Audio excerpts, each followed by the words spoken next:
press the bell icon on the YouTube app and never miss another update. Hello students, we have been discussing about the chapter respiration in organisms, and so far we have learned how do living organisms breathe, right? So we have seen what is exactly respiration, what are the types of respiration, and in the previous class we have seen how do we human beings, okay, so how do respiration occurs in human beings, okay. So we have seen the mechanism of breathing, right, that is inhalation, exhalation.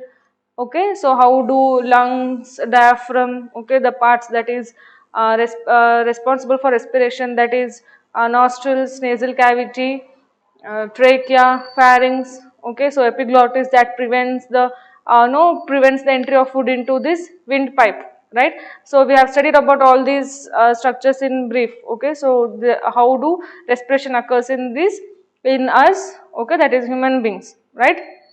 So there are so many organisms out there, right? So many living organisms, not only we human beings, okay? So whichever or whoever the living organism there is, okay, respiration occurs in all the living organisms, and so far we have learnt living respiration in human beings, okay? In today's class we will see how do this respiration occurs in different organisms, okay?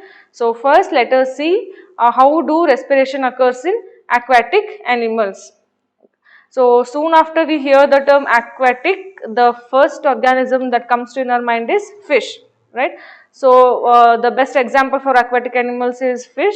Yes, these organisms, all the organisms present in the world or present in the earth doesn't have these lungs, bronchi, alveoli like this, okay. So different organisms have different mode of respiration in them, okay. So about that we will study in detail. Okay, so let us begin our discussion with the aquatic animals. That is, best example is fish. Okay, so let us see how do respiration occurs in aquatic animals. Okay, so these aquatic animals breathe in oxygen dissolved in water. Okay, so where do we get oxygen from?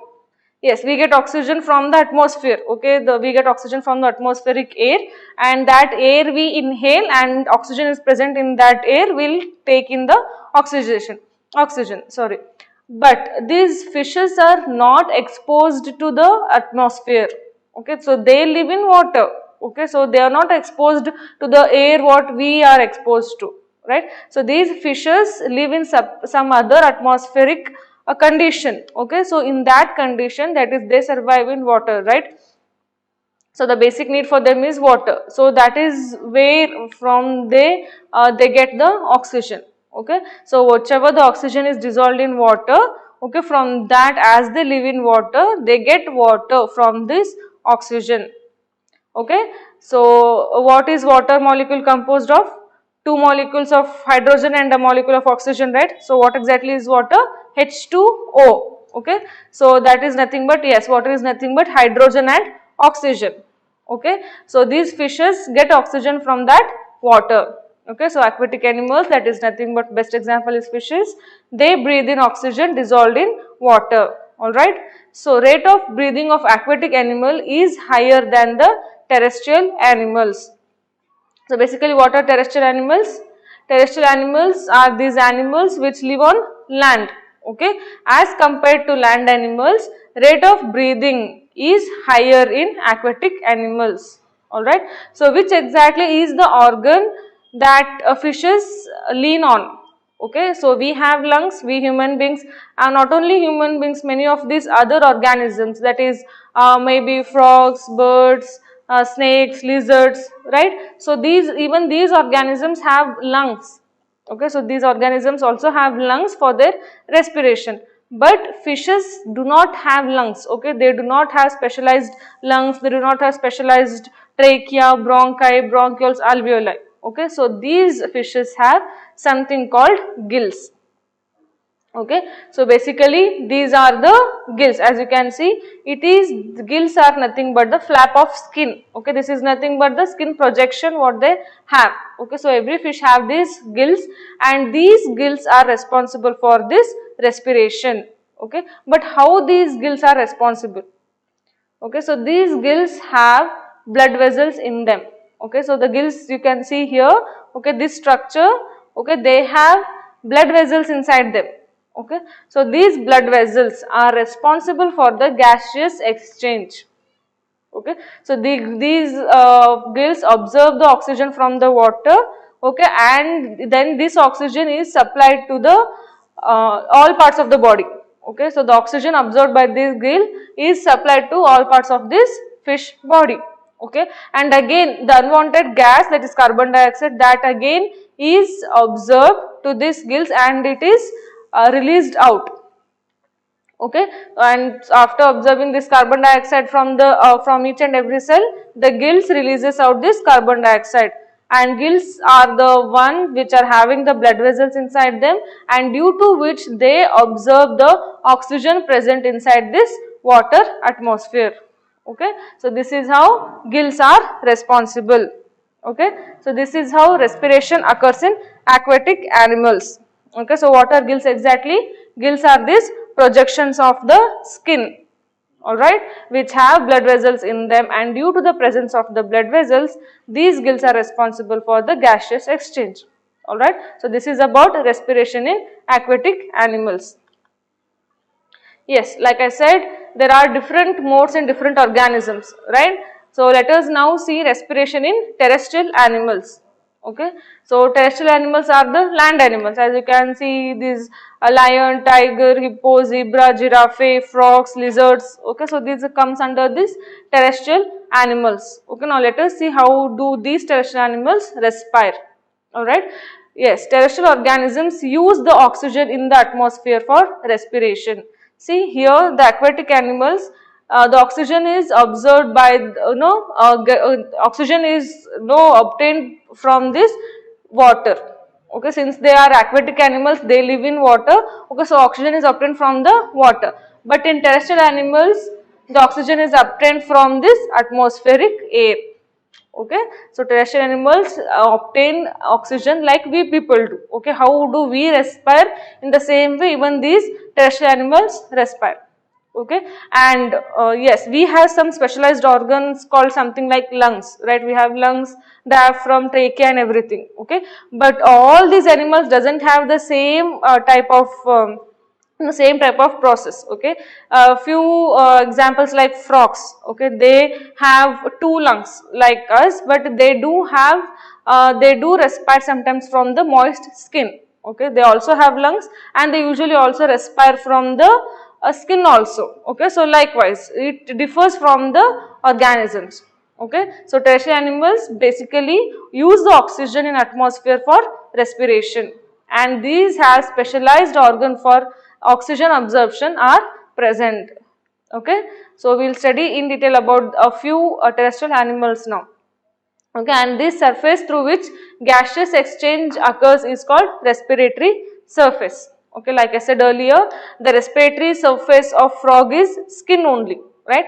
The frog, like human beings, it also has lungs, but it also respires from the moist skin of its. Okay, so that skin is the respiratory surface, we can say. Okay, the surface through which the gaseous exchange, so basically the surface through which the gaseous change occurs. Okay, the surface through which gaseous exchange occurs is called respiratory surface, and example for the respiratory surface is a skin in frogs and also earthworms, right? In our previous session we have in our previous class we have learnt how these earthworms respire, right? They do respire from the moist skin. Okay, so let us see about a few terrestrial animals now. Okay, so yes, now let us see an example of terrestrial animals, that is this earthworm. Okay, so let us see how this earthworm respire, the respiration process in this earthworm. Okay, yes, so how do these earthworm looks like? These earthworms are reddish brown terrestrial invertebrate. Okay, so why are they called terrestrial invertebrate? Terrestrial means the animals which live on land. Alright, invertebrate. Okay, so basically what is the difference between invertebrate and vertebrate? These invertebrate animals, they do not have vertebral column. Okay, so we have like human beings and which are evolved from a few organisms, they have vertebral column. Okay, so these earthworms cannot stand like us. Okay, they cannot stand like us because they basically don't have this vertebral column. Hence, they are called invertebrate. Okay, the appearance of this earthworm is something like reddish brown color. Okay, yes, and these are known as, the most important, that is, these earthworms are known as farmer's friend. Okay, so now most of us know that earthworms plays a major role in increasing the soil fertility, right? These are called farmer's friend. Okay, all right, so these are farmer's friend. Now, why do they are called farmer's friend? Because these earthworms are present in the layers of soil. Okay, so what these earthworms do is they increase the soil fertility.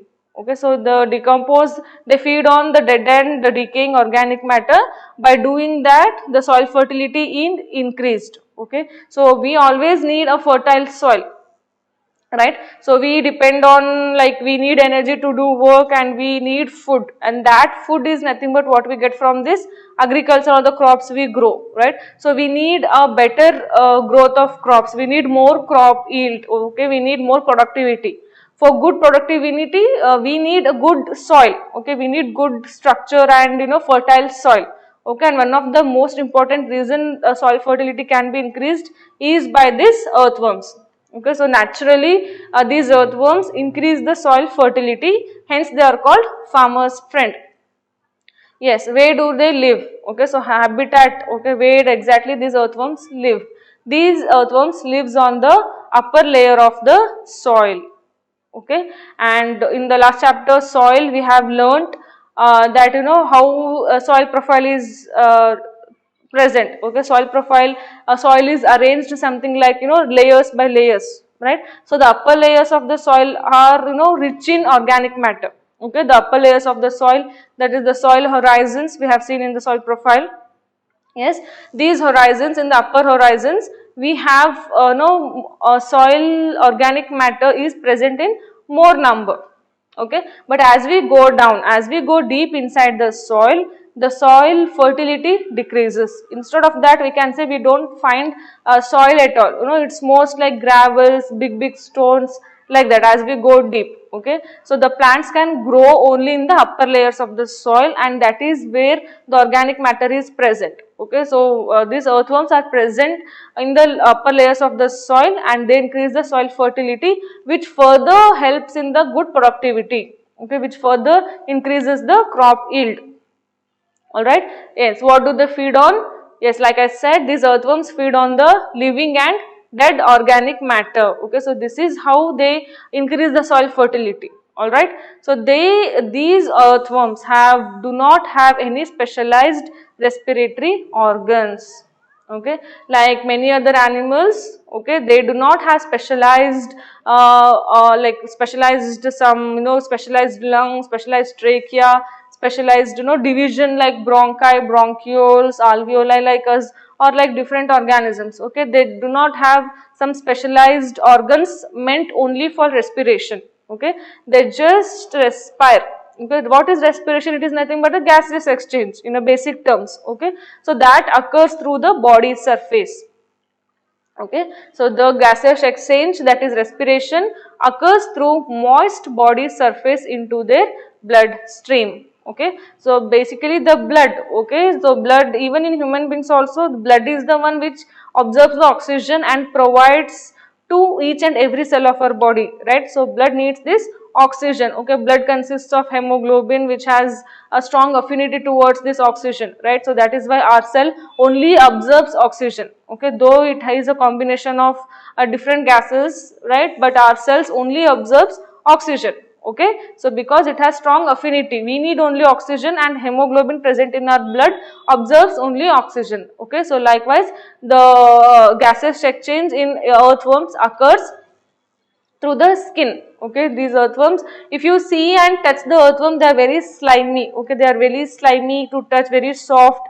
Okay, so they are very moist always, the skin of these earthworms. Okay, so these earthworms observe the skin. Okay, the surface of this earthworms, the skin. Okay, the whole skin of these earthworms, there it is meant for respiration, it is meant for gaseous exchange. All right, and when they observe the oxygen present from the atmosphere, it directly goes to the blood stream. Alright, so this is about respiration in earthworm. Yes, now let us see the respiration in the cockroach. Okay, in these insects, okay, this is the best example of insects, right? We in our living world we have so many diversified organisms, right? Even we have microorganisms which we can't even see and still they respire. Okay, so we have big organisms like elephant, giraffe, like that, you know, heavy animals. We know we even animals which are very small, okay, unicellular, multicellular organisms, insects, birds, snakes, crocodiles and everything, okay. So the respiration process, okay, respiration is basically a gaseous exchange, right. So that occurs in all these living organisms, but the respiratory organs, respiratory surface and the specialized organs, that differs from different organisms. Alright, so now let us see how, you know, respiration occurs in cockroach. Okay, yes, you have a clear this diagram of this cockroach. Okay, this is how cockroach looks, right? We all know how cockroach looks like, right? So this is inside of intersection of this cockroach. Okay, when you remove this surface or a dorsal surface of this cockroach, it looks something like this. Okay, now let us see how respiration occurs in cockroach. Okay, the appearance of this cockroach is, you know, black or brown colored. Okay, so these cockroaches look like black or brown colored. All right, they lives on damp places. Okay, they live in places which are very moist or, you know, cracks and crevices or something. Okay, we can find these cockroaches usually in our kitchen somewhere, right? In our houses, yes, we do find cockroaches, small ones. You know, where there is moist, where there is, you know, some like damp places, in cracks and crevices, we can easily find these cockroaches. All right. So what do these cockroaches feed on? Okay, so these cockroaches feed on organs, you know, which are, you know, they feed on both organic matter and also like they are omnivorous. Okay, they even feed on a few small insects also. They even feed on some other food materials. Okay, they are omnivorous. They can consume any organic matter. Alright, and the most important structures for this cockroach for respiration is like spiracle. As you can see, this is the body openings. Okay, so this is the internal surface of this cockroach, and across this at this body, at sideways of this body of this cockroach, there are openings present. Okay, so these are the openings you can see. Okay, so these are these openings. Okay, and these openings are called spiracles. Alright, so these mainly have spiracles. What are spiracles? Spiracles are the small holes present on the lateral surface of this cockroach body. What do lateral means? Lateral means sideways. Okay, so lateral means here sideways. So these are the spiracles. These are nothing but the small openings present on the lateral sides of these cockroaches. Alright, so what are again? Yes, so again the internally, these you can here in this image you can see the spiracles, okay, opens into this trachea. Alright, these spiracles, okay, so the spiracles open into trachea, and like in human beings, like how trachea are subdivided into bronchi, bronchioles, in the same way this trachea, okay, here the trachea is present only in these insect bodies. Okay, see we did not find trachea in earthworms, right? So exclusively in insects we can find this trachea which further divides into tracheoles. Okay, like how trachea got divided into bronchi, bronchioles in human beings, in the same way this trachea, that is windpipe, divides into tracheoles. Alright, so this is spiracle. As you can see, this is the opening. Okay, so this is the opening. As you can see in this image, this is the opening, and this further divides, this is the trachea. Okay, so this trachea further divides into tracheoles, right? So this trachea, this is nothing but, tube-like structure that opens through these spiracles, which further divides into tracheoles. And yes, this trachea carry oxygen from air to other body parts. Okay, so this is the opening, right? This is the spiracle. This opens into trachea. These white lines, as you can see, this is the trachea. Okay, from here opening is spiracle, and from this spiracle that it absorbs the oxygen from this atmosphere and it absorbs into its body surface. Okay, once it absorbs the oxygen, it supplies oxygen to all parts of this body. All right, so this further divides into tracheoles, and yes, trachea subdivides into even thinner tube-like structures called tracheoles, and these tracheoles are responsible for the gaseous exchange. Okay, so in insects, in ants, many all these insects, I have taken example of cockroach. Yes, in these insects, most of these insects, trachea is divided into tracheoles. Alright, so these tracheoles are responsible for the gaseous exchange. So here this is where the respiration occurs. Okay, so this trachea carry oxygen and supplies it to all parts of the body, and here in tracheole, which further divides into tracheole, and this tracheole is responsible for the gaseous exchange. Okay, so here in insects we have basically three major parts for respiration process. Okay, we have spiracles. Okay, these which are spiracles are nothing but the small holes present on the lateral surface of the body. Alright, so these spiracles opens into trachea. Okay, so these trachea are the tube like structure that open through spiracles, and these trachea carry oxygen from air to other body parts, and this trachea is again divided into tracheoles. Okay, so the trachea subdivides into thinner tube like tracheoles, which is responsible for the gaseous exchange in cockroaches or in most of these insects. Alright, yes. So when I say about the living organisms, it is not only animals, human beings or microorganisms, right? So plants are also comes under these living organisms. Okay, plants also under, they too need food, right? So like we have discussed in the previous chapters, plants also prepare their food. Okay, when I say these plants are living organisms, okay, all living organisms need food, right? That food may be in any form. We human beings, we eat some different kind of foods, right? We have our own taste, we eat some different stuffs. Okay, but these plants do not eat food like us, like we people do. So these plants prepare their own food using the atmospheric carbon dioxide, water, sunlight and the green color pigment, that is chlorophyll, present in them, right? So they prepare their own food and they survive. Okay, like we also eat food, but we too respire, right? So food is something different and respiration is something different.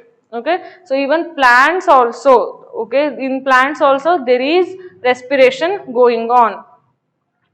Okay, plants also respire like we animals or we human beings do. Okay, so plants take in oxygen from the air and give out carbon dioxide. See, its respiration is same in plants as in animals and human beings. Okay, like we people inhale oxygen and exhale carbon dioxide.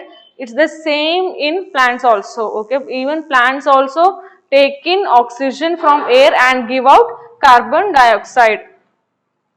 Alright, in the cells, oxygen is used to break down glucose into carbon dioxide and water, as in other organisms. Okay, so like what is respiration exactly? It is a process of breakdown of food. Okay, so whatever the food we have taken, that has to break down to get energy, right? So that is respiration.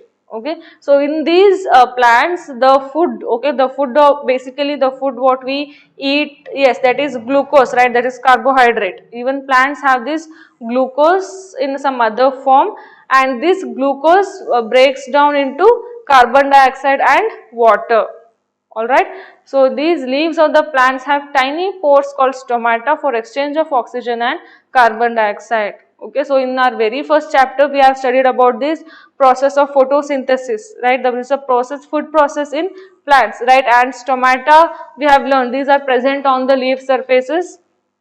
These are very tiny pores. Okay, stomata is nothing but opening, okay, a small opening from where the gaseous exchange. Okay, plants need carbon dioxide for photosynthesis and plants need oxygen for respiration. Okay, how do we have nostrils, we have nasal cavity, and from our nostrils we inhale the oxygen. Okay, but how do plants respire from? Okay, so this stomata is the structure which is important, which plays a major role in exchange of gases. Okay, so these stomata are the tiny pores present on the surface of the leaves responsible for the exchange of gases, that is exchange of oxygen and carbon dioxide. Okay, like living organisms in human beings, like how do we inhale oxygen and we release out carbon dioxide, it's the same way even plants also need oxygen. Okay, but as per we know, plants, like we usually say that plants need carbon dioxide only, plants do not need oxygen. No, plants also need oxygen for respiration, they even respire same like us. Okay, but it is for the photosynthesis they need carbon dioxide, to prepare their own food they need carbon dioxide, apart from that they need oxygen only for the respiration. Okay, so yes, photosynthesis, plants take in carbon dioxide and give out oxygen. So remember, this is one of the most important point about the plants you have to remember. Okay, during photosynthesis plants take in carbon dioxide. Okay, the carbon dioxide what we release out, plants need that only to prepare food. Okay, so that's why we need more and more plants as population increases. Okay, that's other case, but yes, these plants take in carbon dioxide and they give out oxygen. Okay, in photosynthesis plants need carbon dioxide and they give out oxygen. Okay, but in respiration plants take in oxygen same as living organisms or human beings do. Okay, for respiration plants take in oxygen and they give out carbon dioxide. Okay, so this is about photosynthesis and respiration in plants. Okay, now we clearly know like we people need food and like how we respire, even plants also need food and even they too respire. Okay, so yes, now as we see only the surface body of these plants, like when we see a plant we see a stem, leaves, flowers, fruit only, and stomata is present in the leaves. That's how exchange of gases occurs and that's how plants get the oxygen from. Okay, but when we go inside the plant, when we go deep into the soil, we find roots of the plant. Okay, now the question is, do plants need, okay, so do these roots respire? Okay, yes, of course, even the roots of the plants respire. Okay, see, the root cells also need oxygen to generate energy.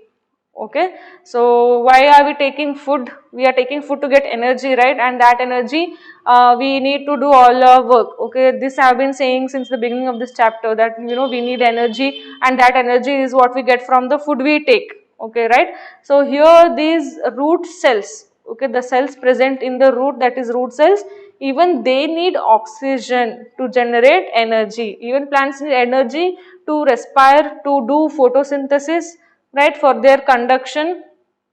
Okay, even plants also need energy. For that energy, how do they get energy? When the root cells absorb oxygen from this soil atmosphere, even they can generate energy. Okay, so what happens here? The roots take air from the air spaces present between the soil particles. Okay, as you can see in this chapter, in this image. Okay, so this is a plant surface. Okay, this is the bottom of this plant and these are the root hairs present. Okay, these are the root hair present and here they have soil particles. Okay, these root hairs are present in between the soil particles, right? So where do we find roots? In the soil atmosphere, right? When we go deep inside the soil, not even deep, when we just open a few centimeters of the soil, we can see roots of the plants, right? So these are the root hairs which extends from the plant surface, bottom surface, and we can find soil particles here. All right, so we can see air spaces here, right? These are the air spaces. Soil particles, see here soil particles are not arranged exactly like blocks. Okay, there are small soil particles, there are bigger small particles, there are different sizes of the soil particles present. That is why the soil particles in the soil structure, we have air spaces between them. Okay, because the uneven size of the soil particles, we have air spaces and present, and due to this air spaces, this is the place where roots absorb the oxygen. Okay, from these air spaces the roots absorbs the oxygen which they need to generate energy. Alright, so this is the respiration in plants. Okay, so respiration in plants, there is photosynthesis in plants also, they too need food, they too need respiration like us. Even in plants gaseous exchange occurs, and basically the gaseous exchange occurs in the stomata. Okay, these stomata are the tiny pores present in the leaves. Okay, so yes, even not only the upper part of the plants respire, even the roots of the plants respire. Okay, the root cells also need oxygen to generate energy, and roots take air, okay, from the air spaces present in the soil particles. All right, so okay, so now we can say after studying all the chapter, okay, so we can say human beings respire, animals respire, even microorganisms, even insects, birds, snakes, everything, whatever the living organisms is, all living organisms do respire.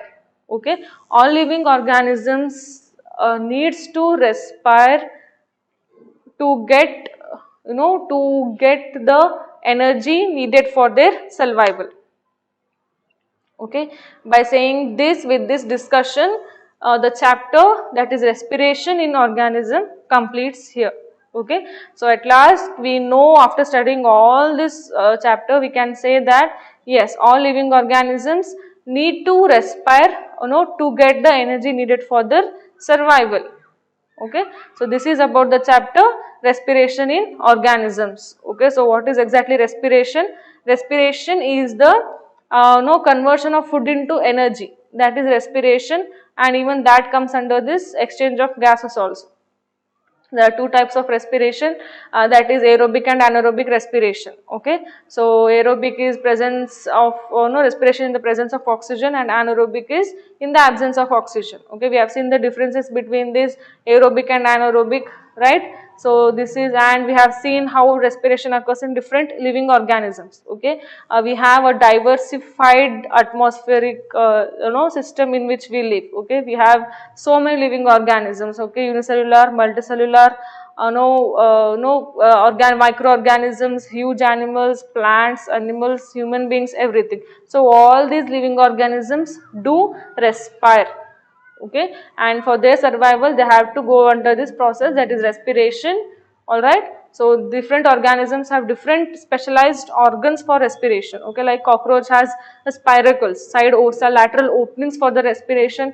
Earthworms respires through only the moist skin. Okay, for example, even the frogs, they have lungs like we people, even it has lung like us, but it also respires to moist skin. Okay, likewise, different animals have different specialized respiratory surfaces or respiratory organs. Okay, so this is about the chapter, that is respiration in organisms. Thank you.